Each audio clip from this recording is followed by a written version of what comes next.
Good evening. As a courtesy to your fellow media members as well as the coaches and student athletes, please silence your cell phones. Again, very important, please provide your name and media affiliation each time you ask a question during the press conference. Please direct your question to a specific player or to coach. And if you're joining us on Zoom, please use the raise hand function for questions. Recording press conferences on cell phones or cameras is prohibited. This will be a 12-minute press conference. Joining us are the student athletes from the University of Tennessee, Tyreke Key and Jahmai Mashack, as well as head coach Rick Barnes. At this time, we'll turn it over to Coach Barnes for his comments on the game, and we'll follow up with questions for all. Coach? Well, really pretty much what we expected. I've known Bob Marlin for a long time. He's got a team that he's done a great job putting together, a really terrific offensive team that very disciplined. They know exactly what they're looking for, what they want to get each time down the floor.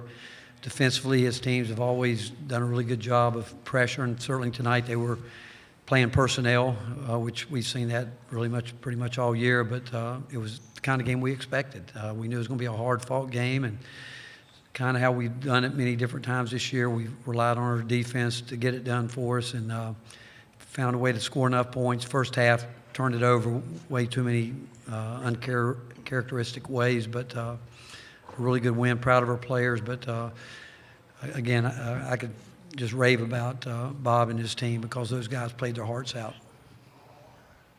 Questions on the floor, please. Right here, row 2. Coach, you're up 18 with 12 minutes to play, and then they go on a 13-0 run. Just kind of what happened?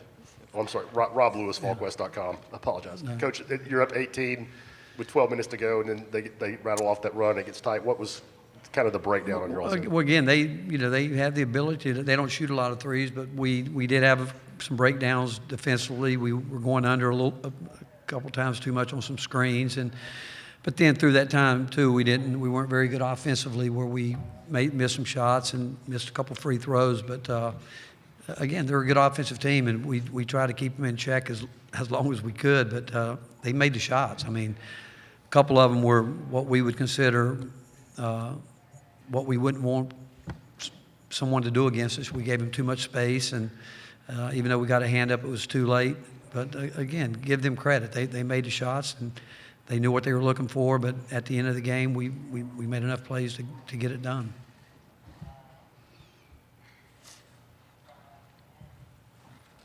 Row 3. Joe Rick from The Athletic.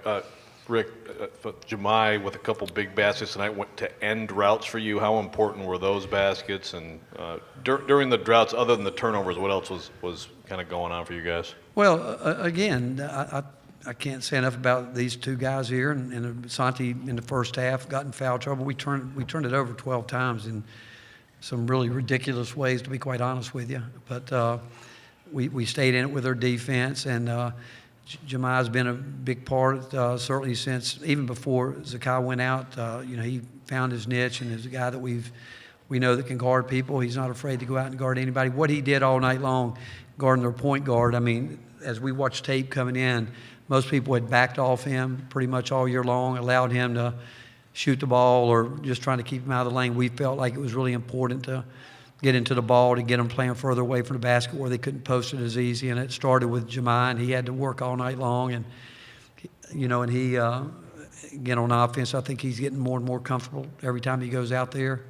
But, again, playing through the first half without Santi is something we probably didn't expect. But we found a way. That's all I can say at the end of the game, with them making shots and us not being as sharp as we wanted to be. But again, just proud of the effort these guys gave. Let's go to row 2 right here, please. Grant Ramey of VolQuest.com. Rick, what has to happen to clean up the turnovers at this point? Well, we can't trip over our own feet. We can't throw the ball to guys that aren't looking. It goes back to simple execution. Just instead of trying to get cued on some sets, just call whatever we call, just execute it. It's really simple. We ended up with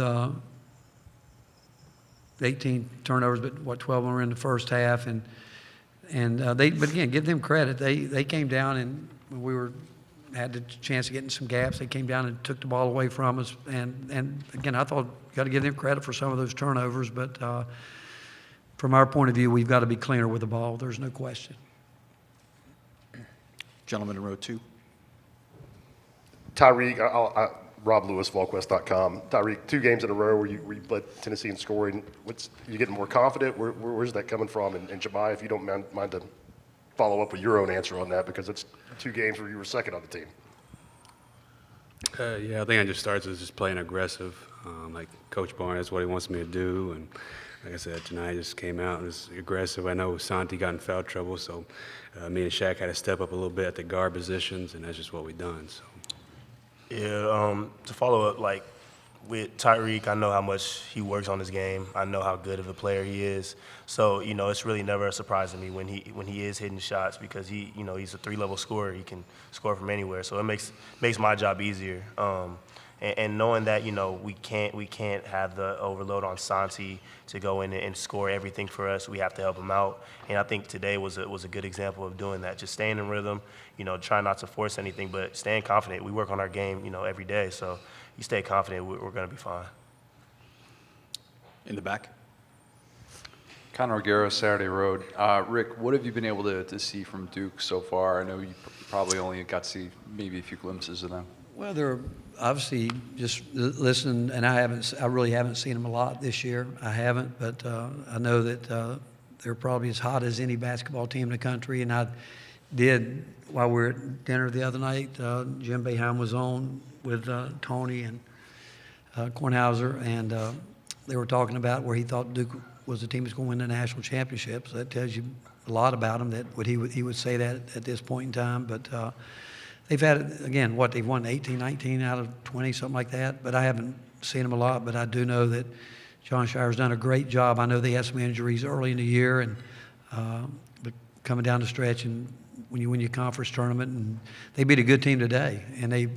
What little bit I did see, I thought their defense was outstanding against a team that can really shoot the ball. And they, like I said, they're a team that probably as hot as any team in the country right now. Row 3. Yeah, kind of following up that for both of you guys, is there a little extra juice, a little excitement just to play Duke in this tournament? I mean, for me personally, it's exciting just to be in March Madness, man. It doesn't matter who we're playing. It's just exciting to be on the court. We're playing basketball, and it's a game that I love to do and play. And to play on a stage like this, we can play anybody, and I'm going to be just as exciting. But I've worked hard with my team, and I just know how much we put into this.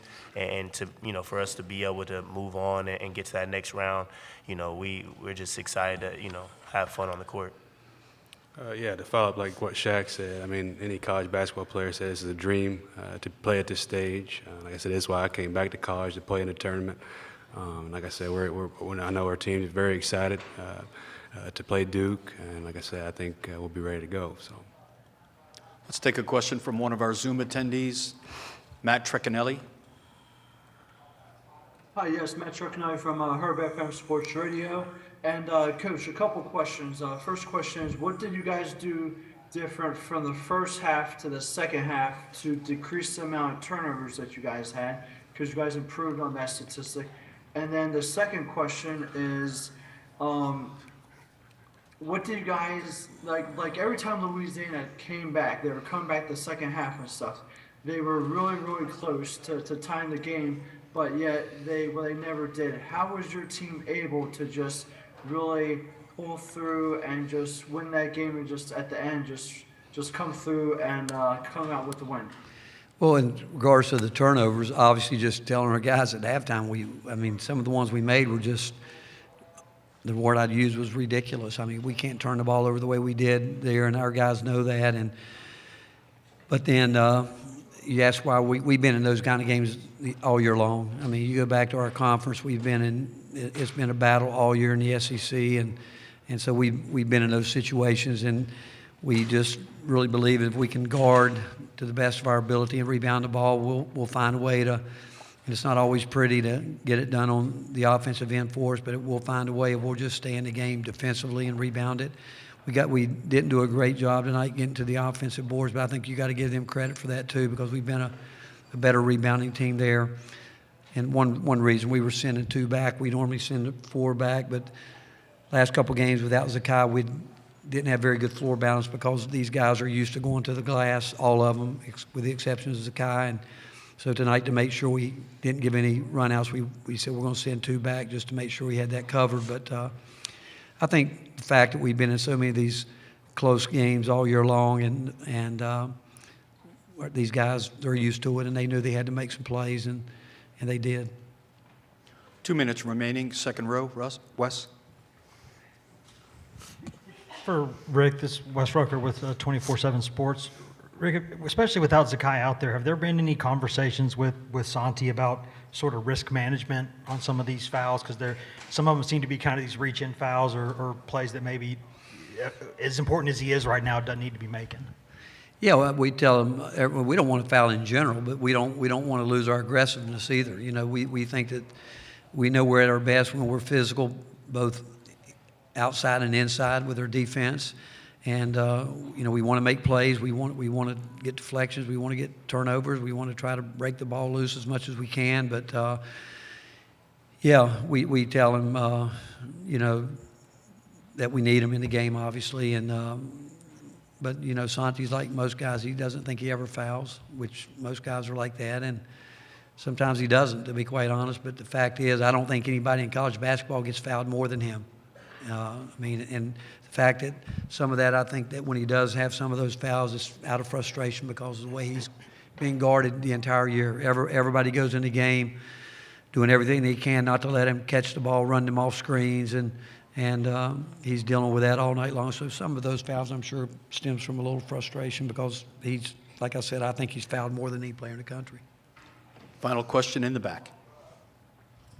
Rick, I know you weren't thrilled with the offense, but I thought defensively your guys really executed. You went zone, you've got size, you've got bodies, and I thought you guys really took them out when you went zone, and not a lot of teams in the country, here it is in 2023, teams don't see zone. Mm-hmm. So just talk about that, and even going forward with Duke, with your size and your length and your ability to mix stuff up defensively, talk about tonight and then against Duke playing zone. Well, right now our plan is that we're going to play zone for 40 minutes.